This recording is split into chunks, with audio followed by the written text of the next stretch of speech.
Halina tayo po't panoorin ang mga aral at mga mensahe ng makabagong panahong katuruan. Mga katuruan at aral na nagmula pa sa lumang kaban ng tipan.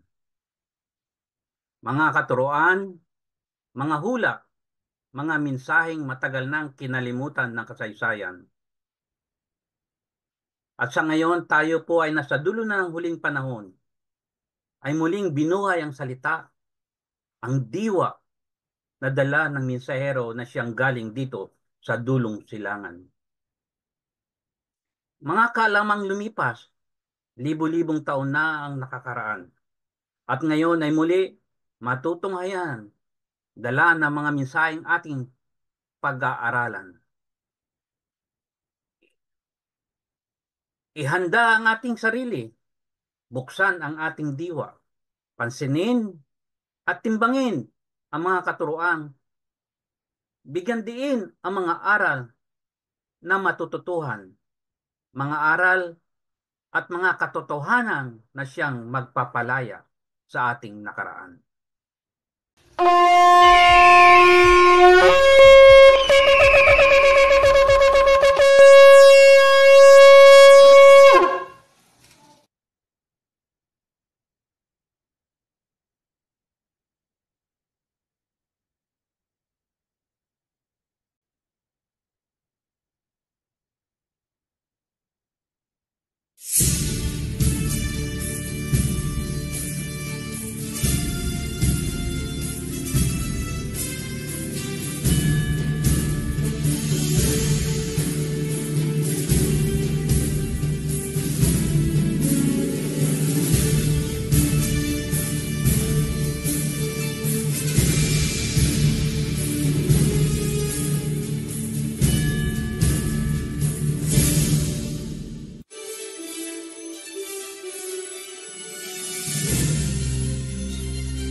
Masayang bati sa sambayanang Pilipino, Luzon, Visayas at Mindanao.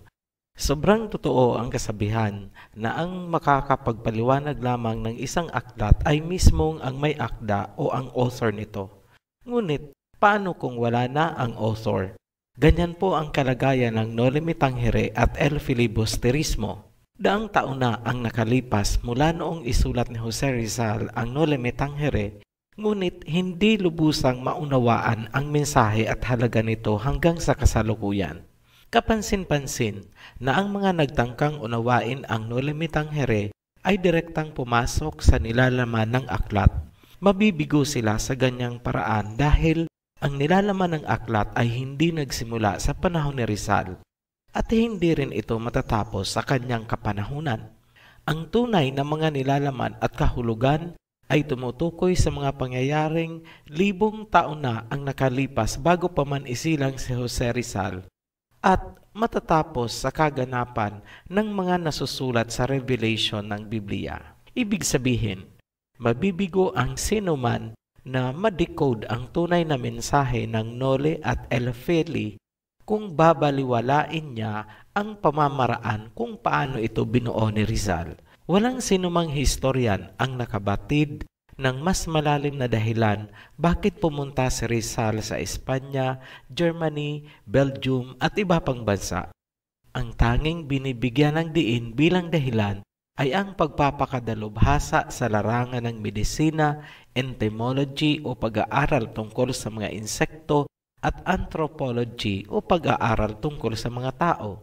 Pero matanong namin kayo, may kinalaman ba ang Greek, Latin at Hebrew Bible sa pagpapakadalubhasa sa medisina at pag-aaral ng mga insekto? Wala. Ang Greek, Latin at Hebrew Bible ay pwedeng may kunting kinalaman sa pag-aaral ng anthropology. Ngunit dahil isinabay niya ang Wandering Jew at Uncle Tom's Cabin, matibay na ang inaaral ni Rizal ay ang kasaysayan ng sangkatauhan mula sa panahon ni Noah. Ang kinalabasan niyan ay ang Noli at El Fili. Bigyan namin kayo ng halimbawa. Isang tauhan sa Noli Me Tangere ay si Pilosopong Tasio na nagsabi na walang purgatorio. Sa history, si Pilosopong Tasio ang naglalarawan ng isang karaniwang heretic na kumakalaban sa mga dogma, doktrina at tradisyon ng simbahan. Kailangang kilalanin din muna si Rizal, alamin ang kanyang angkan at unawain ang kanyang mga karanasan dahil yun ang humubog ng kanyang pananaw na ibinuhos niya sa kanyang mga libro. Sa madaling salita, kailangan mong ilagay ang iyong sarili sa katayuan ni Rizal at balikan ang kanyang kapanahunan para maintindihan ang kanyang mga obra. Mula sa katayuan ni Rizal, doon pa lang masasagot ang mga sumusunod na katanungan.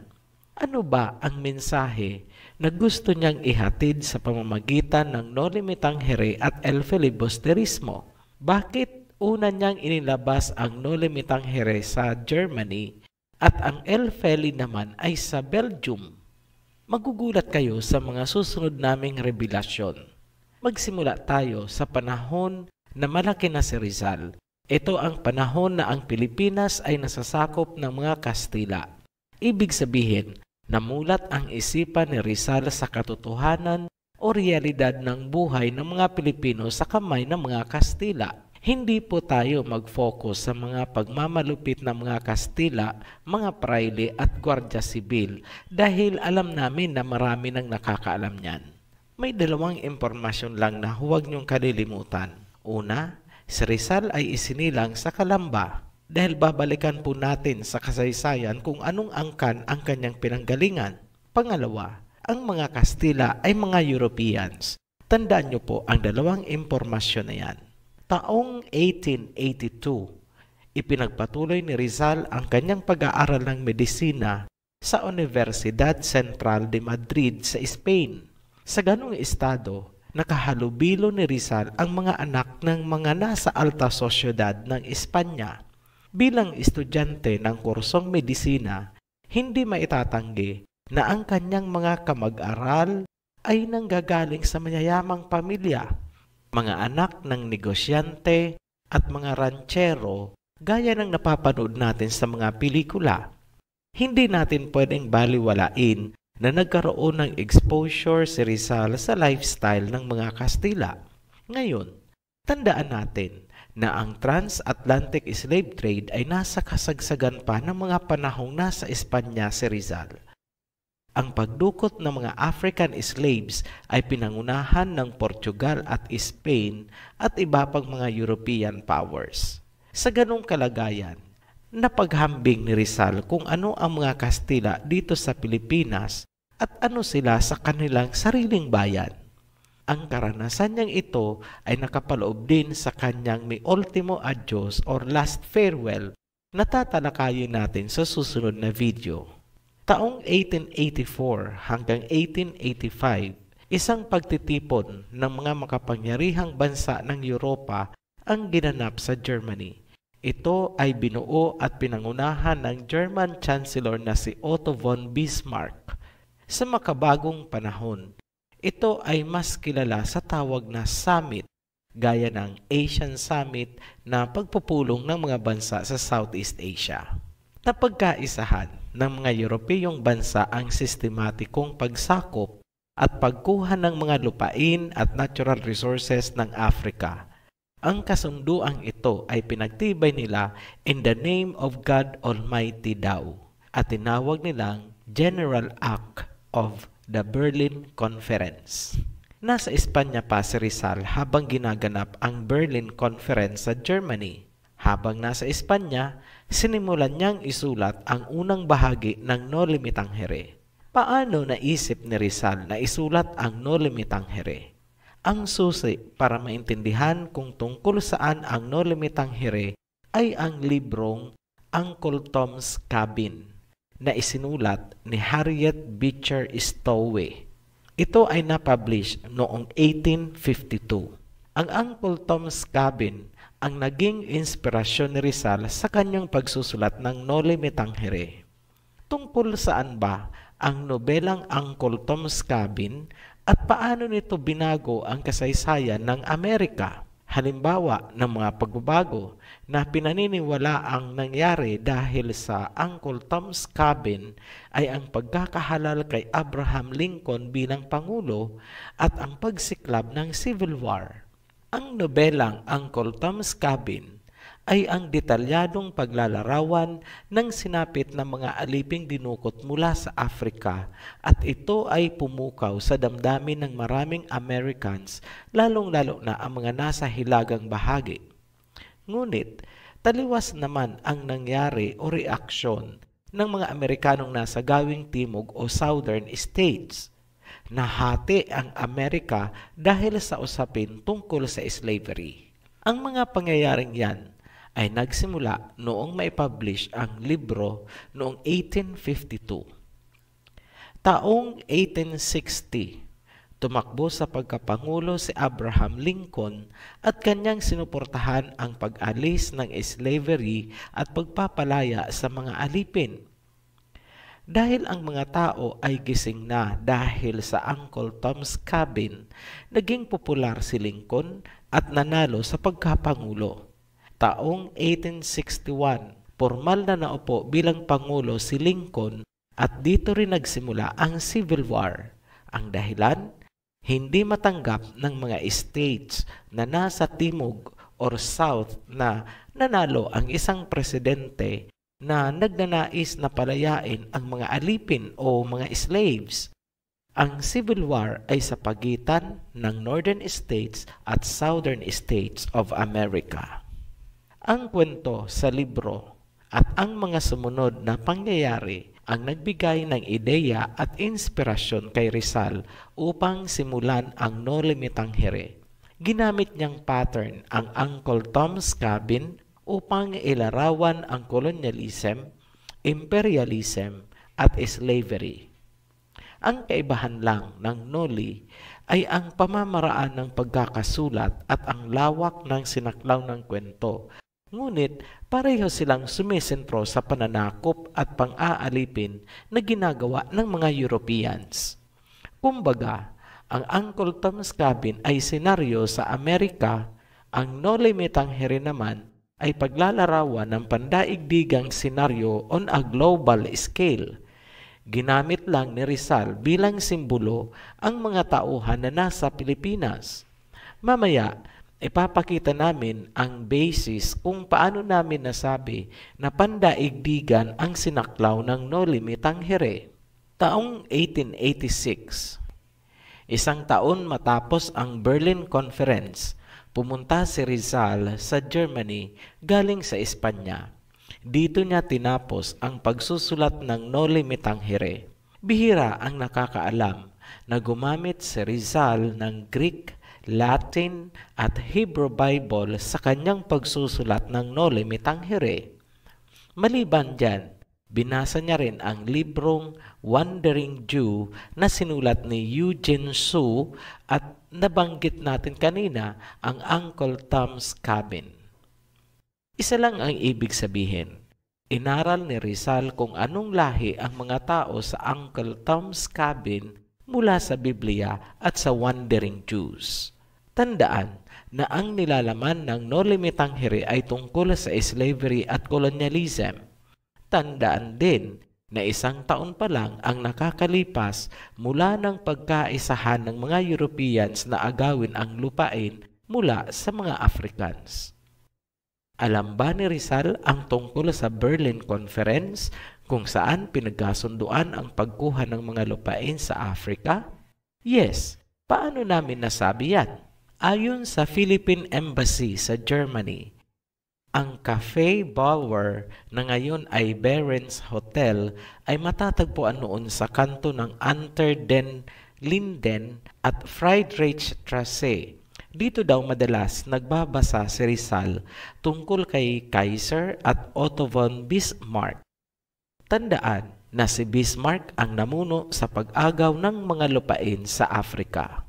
Tila ba, kinukumpirma lang ni Rizal ang mga pangyayari habang naririto siya sa Germany.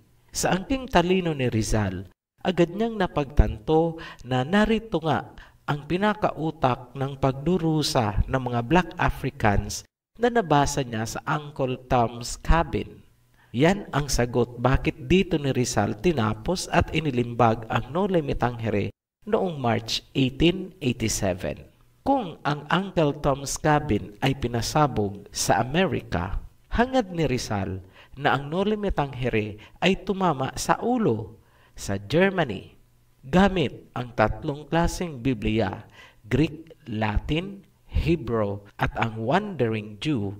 Sa tingin nyo, hindi makikita ni Rizal kung sino ang mga tunay na Hebrews at Israelites na sinasabi sa Biblia? Sino ang oppressor at sino ang oppressed? Sino ang sinasakop at sino ang mananakop? Sino ang woman clothed with the sun at sino ang dragon na nasa Revelation? Diyan umikot ang kwento na nakapaloob sa Noli Me Tangere at El Filibusterismo. Ang istorya ni Crispin at Basilio ay hango sa Biblia. Sila ang archetype character ng lahi na sinakop at inalipin. Matapos mailimbag ang Noli, umuwi si Rizal sa Pilipinas noong August 1887. Ang pag-uwi na yon ay sinalubong ng balita na galit ang mga praile dahil sa Noli Me Tangere. Ipinag-utos ng Archbishop of Manila na ipagbawal ang pagkakaroon at pagbabasa ng Noli Me Tangere. Ang kautusan ay pinagtibay din ng Gobernador General. Ayaw talaga ng mga Kastila na magising sa kamangmangan ang mga Pilipino. Makalipas ang 6 na buwan, dahil sa tumitinding panggigipit, pinilit ng pamilya at mga kaibigan na umalis muna si Rizal sa Pilipinas. Bumiyahe si Rizal papuntang Hong Kong at Macau, mula sa Macau papuntang Japan at mula sa Japan dumiretso na siya sa San Francisco, California. April 28, 1888, dumating si Rizal sa Amerika. Ayon sa kanyang liham kay Mariano Ponce, inilarawan niya ang isang pangyayari kung paano silang ipinasok sa quarantine kasama ang humigit kumulang 200 na Chinese. Nakakapagtaka umano na yung mga silk ng Chinese ay pinarelease na walang fumigation o anumang treatment habang ang mga tao ay nakaditine. Sinabi rin ni Rizal na kapansin-pansin ang hatred o pagkasuklam ng mga puti sa mga Inchik. Ibig sabihin, kahit noon pa man, kinamumuhuyan na talaga ng mga Europeans ang mga Inchik. May 1888, tinanggap si Rizal sa British Museum. Dito niya natagpuan at kinopya ang librong Sucesos de las Islas Filipinas na inilimbag sa Mexico noong 1609. Ang librong ito ay maituturing na isang dokumentaryo na sinulat ni Antonio de Morga, isang abogado na nanungkulan bilang Deputy Governor ng Pilipinas noon. Sa annotated version, isinulat ni Rizal, "If the book Sucesos de las Islas Filipinas succeeds to awaken your consciousness of our past, already effaced from your memory, and to rectify what has been falsified and slandered, then I have not worked in vain, and with this as a basis, however small it may be, we shall be able to study the future."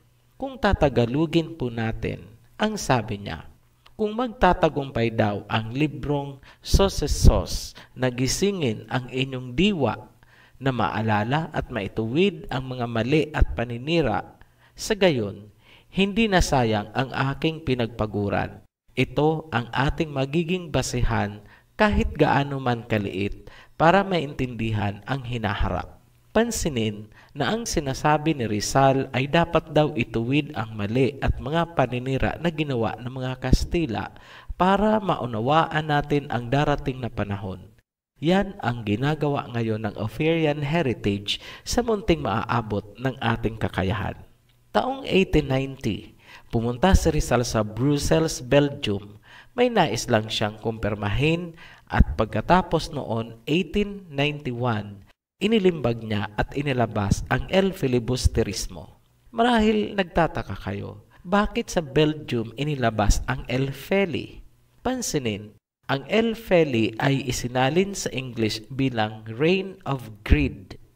Huwag niyo pong aakalain na ang pinatutungkulan ni Rizal ng El Filibusterismo bilang Reign of Greed ay ang mga Kastila lamang.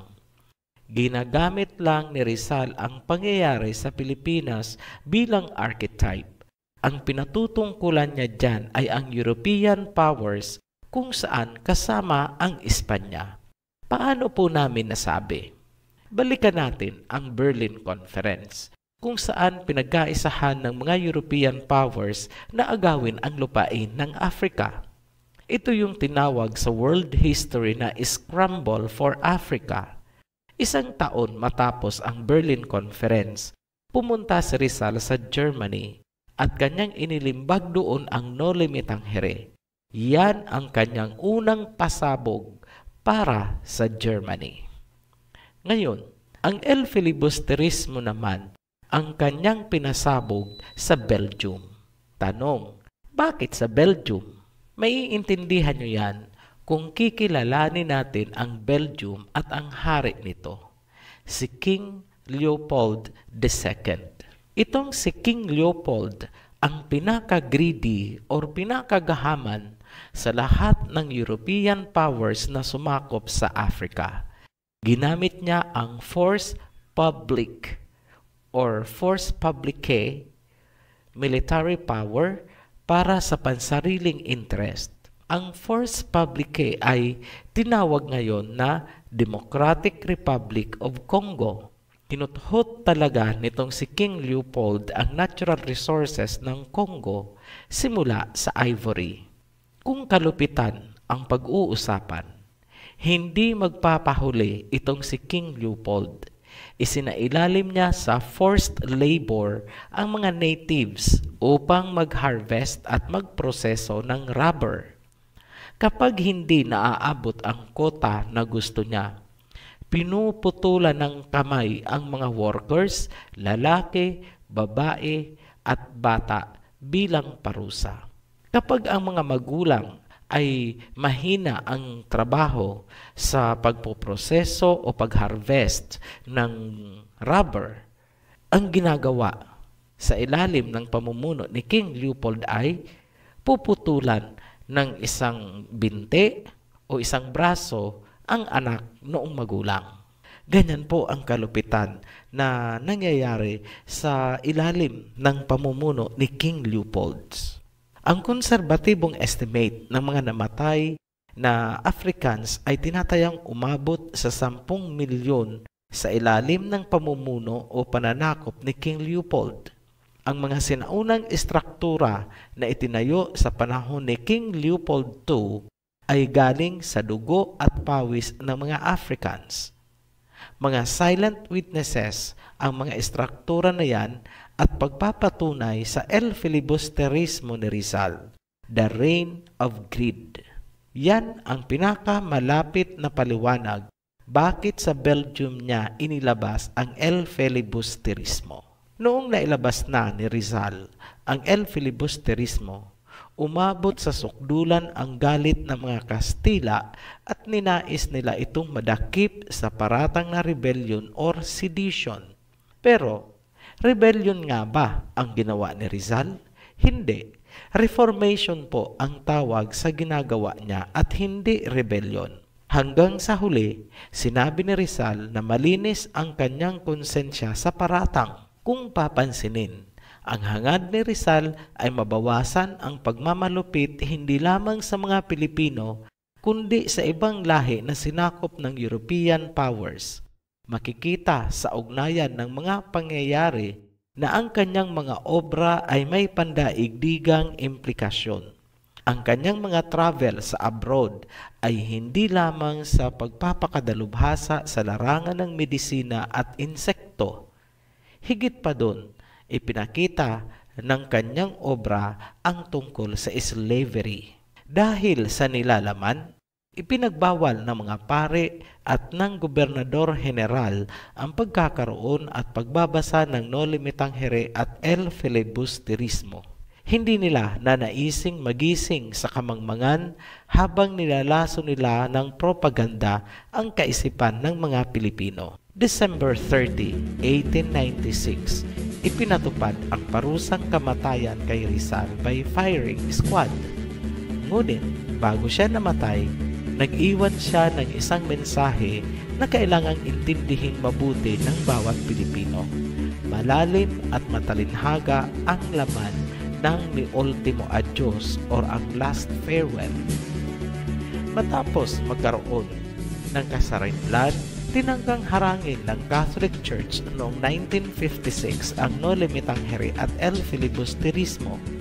Naghain or naglabi sila sa Kongreso na ipagbawal ang pagtuturo ng Noli at El Feli sa mga paaralan sa Pilipinas dahil kontra daw ito sa kanilang mga dogma at doktrina.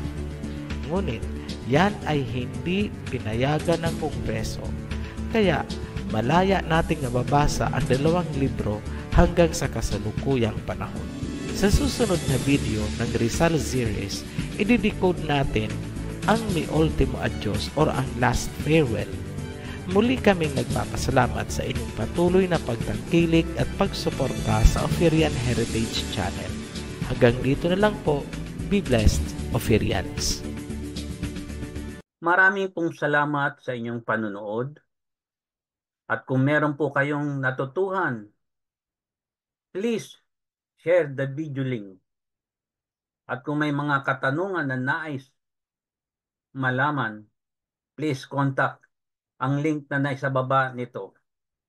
Maraming pong salamat. Sa muli, umayo po tayo na may kapayapaan.